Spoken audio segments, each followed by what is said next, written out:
and then she straight up bites off his.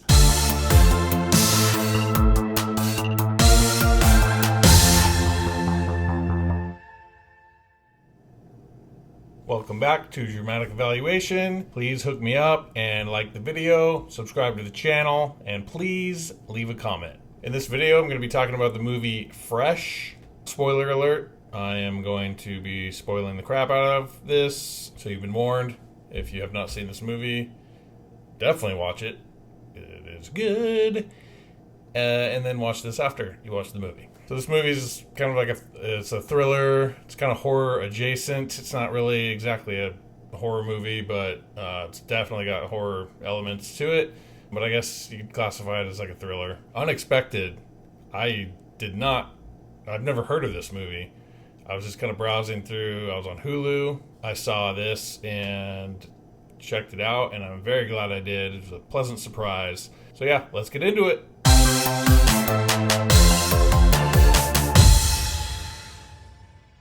So like I said, I came across this on Hulu.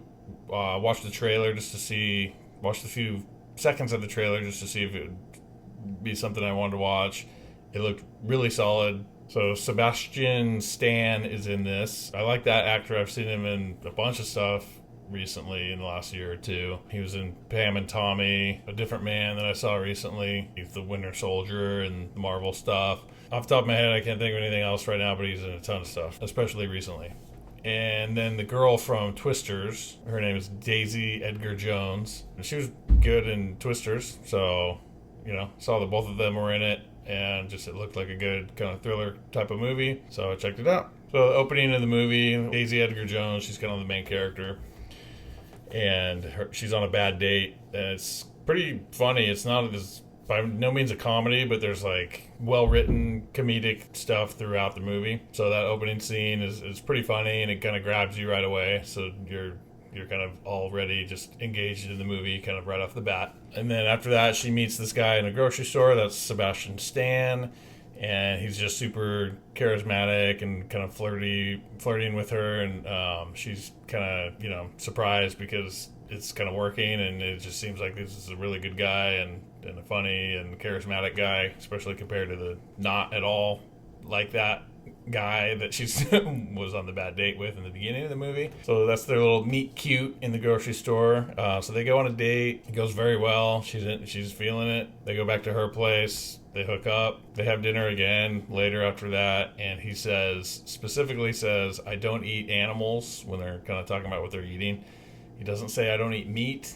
He says animals, so it's an interesting little foreshadowing on what's to come. And then he asks her to go on a trip. He's like, we should go away together sometime. She says yes, so they decide to go on a trip.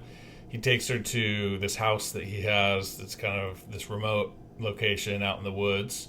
And there's no cell service, so as they're going out there, they kind of make it a point to show that she has no service on her cell phone. So the whole time he's like very sweet, he's very thoughtful, showing no signs of being a creep. So you're almost kind of like, what kind of movie is this? Is this a rom-com that I'm watching? Because no signs of him doing anything to cause her harm or anything crazy happening. So then they get to the house. He makes her a drink. She drinks the drink. They're talking a little bit, and then suddenly she's kind of getting really tired. The screen's going blurry to show that she's kind of going in and out of it. And then she passes out, so he drugged her. That happens, and then the title flashes on the screen. Big, kind of pretty cool, type treatment of the title, integrated into the kind of background of the shot. And then the credits start. So this is 33 minutes in to the movie.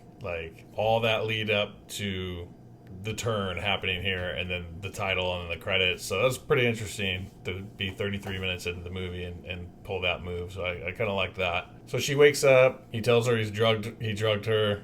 She's chained to the floor in this room, and he just straight up tells her, I'm gonna sell your meat and hair and whatever, but mostly meat, which is pretty crazy.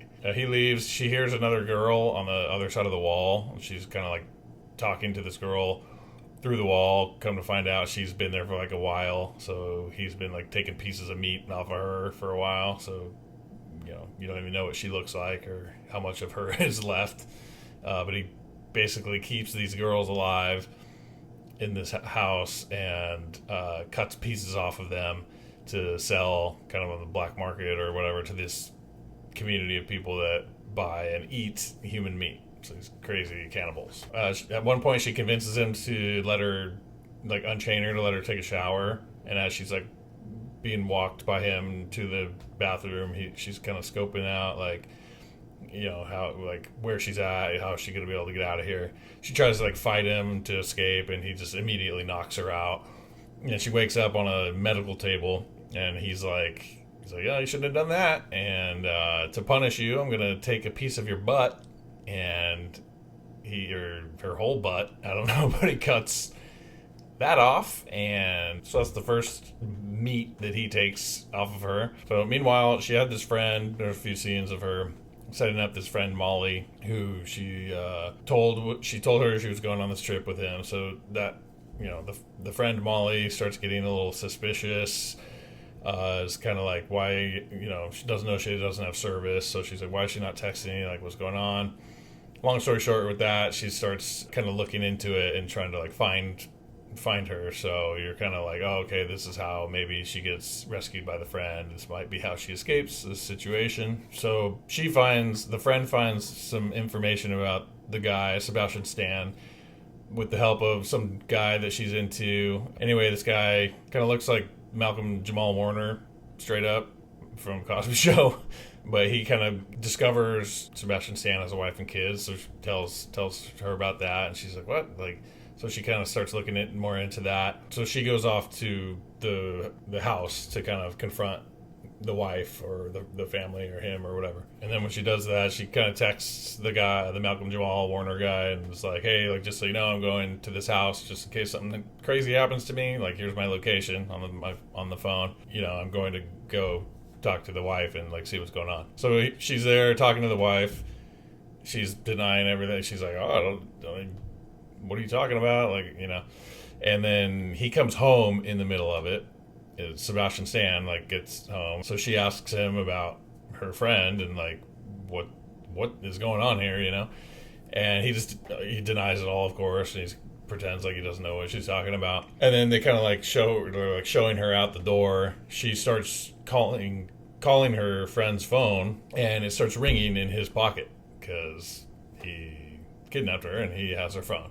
So he's like, oh, you shouldn't have done that. And then the wife knocks her out from behind. So the wife is in on it and knows the crazy stuff this guy's doing. And then later we see her the wife get into the shower, like undress and get into the shower, and you see that she's missing a leg, has like a prosthetic leg. So it kind of, you are to assume, I guess, that she was one of his victims once, and then somehow Stockholm Syndrome style, like, decided to marry him. I don't know. So then we see the Malcolm Jamal Warner guy, like, texting Mollie, the friend, kind of starting to worry, like, hey, like, you know, are you still there? Like, are you getting back? Like, what's going on here? And she's not responding, and there's no service. So he starts kind of tripping and becoming suspicious himself. So then back to the main girl, she kind of finds a note in the room that says, like, you know, if you're reading this, it's because he likes you. He's keeping you alive. Like, you need to use that to your advantage and keep fighting. Like, get out of here. Like, you need to play that against him, kind of thing. So next time he comes in to, like, feed her or whatever, she's, like, asking him, like, hey, why do you eat human meat? Like, what does it taste like? Like, starting to, like, I guess trying to, like, show interest to make him feel more comfortable with her, I guess. He's very intrigued by her asking. So he lets her out. He makes her dinner. He's like, you know, let's have dinner and, like, talk more about this. He gives her some wine. He makes a joke about not drugging her this time. They talk a little bit more about the human meat and, like, his first time trying it as a teenager. Loved it, and they found others like him, kind of a community of these people that eat human meat. And so he sort of made this business out of it where he harvests meat from these girls and sells it to these people to eat. Gross. So at the dinner, he makes her human meat and has her eat it. She eats it, seems to like it, and is like, oh, it's indescribable, like is what she says. They end the dinner, he puts her back in her room, and then you see him take her friend Mollie out of another room, so you know she's now held captive by him as well. And then she immediately, the main girl, starts, like, throwing up the meat, so obviously she was tricking him, kind of trying to build that trust between him and her so that she could play that against him to get out of here. And then she talks with the girl Penny in the next room over, the other girl that's kind of been there for a little bit longer than her. So then later they eat dinner again together. They eat more human meat, of course. He shows her a hidden cabinet, like behind this painting of like all these little cubbies of like shrines to all the girls that he's done this to. So it's like a picture of the girl and then all their possessions and stuff that are there. When they sit back down, they eat more gross human meat, and she's really, really playing it up. She's like laughing a lot and like just really playing it up, really trying to like seem like she's enjoying herself and like having a good time with him. They even kiss, and then she asks him to dance, which is kind of a callback to something I didn't mention earlier, but just an earlier date when they first were like hitting it off before he became a creep or showed himself to be a creep. So they were like dancing, and there's this cool scene where it's kind of like them dancing to music and intercut with like them going to the bedroom, starting to hook up on the bed, and then she gets up to go to the bathroom and then comes back, and then they're like hooking up on the bed some more, and then she starts going down, and then she straight up bites off his ween. Straight bites it, dude. Bites it off, and then like smears toothpaste in his eyes. So that's what she went to the bathroom to get a bunch of toothpaste and shove in his eyes. And he's obviously goes to the ground, writhing in pain. She jumps up, grabs his keys, takes off. She goes and gets her friend Mollie, and then Penny, the other girl, and they start trying to find a way out of the house. They realize the way out of the house is back through the door where he was. So they have no choice to they try to like sneak through like a dumbwaiter, like up through, but like he's right there. So a fight ensues. They start fighting him to try to get away. They all kind of jack him up pretty good. Mollie's hitting him, I think it was her, with a meat tenderizer. So a little justice there. And then right then, the Malcolm Jamal Warner guy pulls up to the house. So you kind of think he tracked her phone, like he's found the house, like, oh, he's going to help like this is going to be how they kind of get away. He's going to help.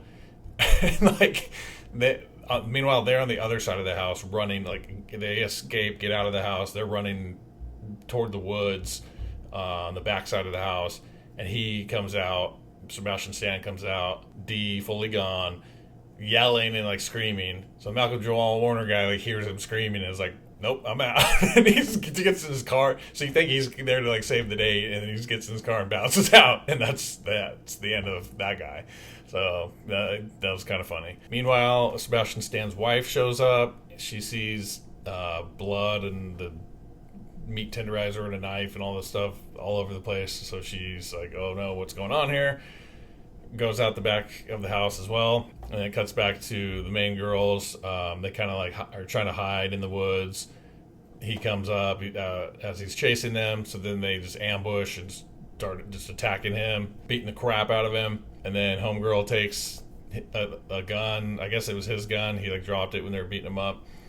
Takes the gun, shoots him straight in the face. The wife shows up, finds him dead. The wife finds her, and they start fighting. The wife's like choking her, and you think she's about to like choke her to death. And then she straight stabs her with the keys. And then Mollie shows up and just beats her with a shovel and straight murders her with a shovel. And then they like kind of sit back against a tree, and they're like, oh, all out of breath and reeling from this crazy situation. And then there's a pretty funny moment, pretty funny reaction to him having that wife. Like the main girl's like, who was that? And Mollie, because she went to their house and like knew what the deal was, she was like, oh, that was his wife. And then the main girl's like, what? He's married? Like, because she never saw that or knew that he had the wife. So that was just a funny, the way that played out at the end was pretty funny.